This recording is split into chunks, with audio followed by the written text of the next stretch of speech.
ბატონი გიასული ღმერთმა აცხონოს და გაახაროს იმ ქვეყნად, რა ვიცი, აი უღრმესი მადლობა ბატონო ვანო, ყველას ბატონ ფრიდონს, ქალბატონ ზიას, ქალბატონ ვარუს გიას დედას, რა ვიცი, ყველას ბატონ ედიქს ტენდერი ვინც იყო, ბატონ ჯემალ კვარაცხელიას, რა ვიცი, აი ყველასად თავად უღრმესი მადლობა, აქედან ცამდე მადლობა ყველას. ჩვენი პირობების გამარჯვებისთვის და მხარდაჭერისთვის ხუთი თვის უღრმესი მადლობა, თორე ისეთ პირობებში ვიყავით, რა ვიცი, საველე პირობებში ვცხოვრობდით და ეხლა ნორმალურად ვიცხოვრობთ. როგორ უნდა გეძინოს ხელისუფალს, ადგილობრივ ხელისუფალს, როცა შენი მოქალაქეები მსგავს პირობებში ცხოვრობენ.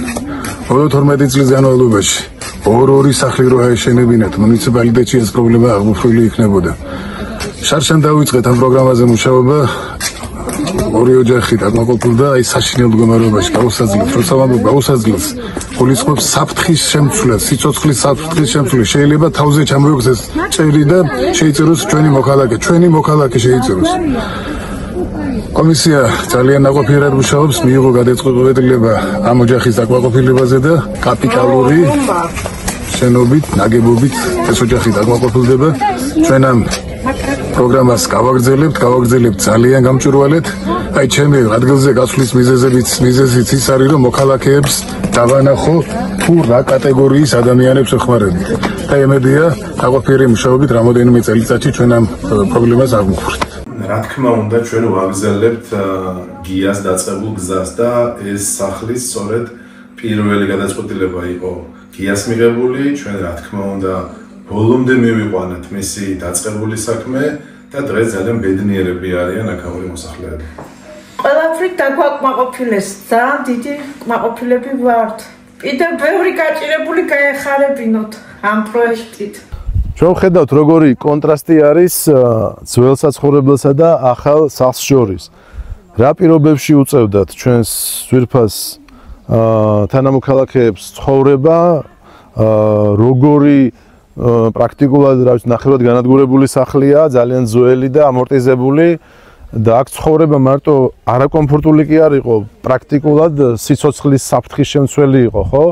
თითოეული ქარი იქნებოდა წვიმა თუ თოვლი უკვე შექმნიდა იმის საშიშროებას, რომ შესაძლოა სახურავი ჩამოსულიყო ქვემოთ. ამიტომ კატასტროფული მდგომარეობა და შესაბამისადაც მიიღო მერიამ გადაწყვეტილება, რომ სახლი აშენებულიყო. ჩვენ დღეს უკვე ვხედავთ, რომ ძალიან კარგი, ფანტასტიკური, ორსაძინებლიანი თანამედროვე ტიპის სახლი აქვთ და აი აქ აღარ მოუწევთ ამ ადამიანებს ცხოვრება. ეს არის ძალიან მნიშვნელოვანი მიღწევა და ჩვენი მუშაობის დევიზი ის არის, რომ მაქსიმალურად შევეცადოთ თითოეულ მოსახლემდე მივიტანოთ სიკეთეები, თითოეულ ადამიანამდე, თითოეულ ოჯახში იყოს აი ეს ყველაფერი. ადამიანებმა იცოდნენ, რომ მასზე ზრუნავენ და მერია ყოველთვის მზად არის, რომ შეძლების დაგვარად ბუნებრივია დააკმაყოფილოს მათი მოთხოვნები. და კიდევ, რასაც აქამდე ვაკეთებდით და ვიძახდით, იყო ის, რომ მაქსიმალურად ბევრი სიკეთე ყველა წალენჯიხელის ოჯახში. ჩვენი სოფლის 4000 კაცის სოფლის ეს ხო გულის ტკივილი. ამ ოჯახის მდგომარეობა. გვიხარია მთელ სოფელსახლე, რომ ეს საშიშროება უკვე გადაგვიარა საშიშროება და ბედნიერად იცხოვრებენ. დიდი მადლობა თქვენ ყველას. გაიხარეთ და წარმატება თქვენ, წარმატება. და ყურადღება ბედნიერად და კომფორტულად მალე გაზით შემოვა და რაღაცნაირად გათბობის ამბავის მოგვარდება და მარტვილობ მართლობას თქვენიან ხარგონია თქვენია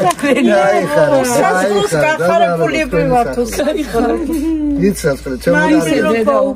ესე ხშირად რომ ჩავხედოთ ერთმანეს თვალებში და აი თქვენი გაბრწყინებული თვალებით გაბრწყინდება საქართველო.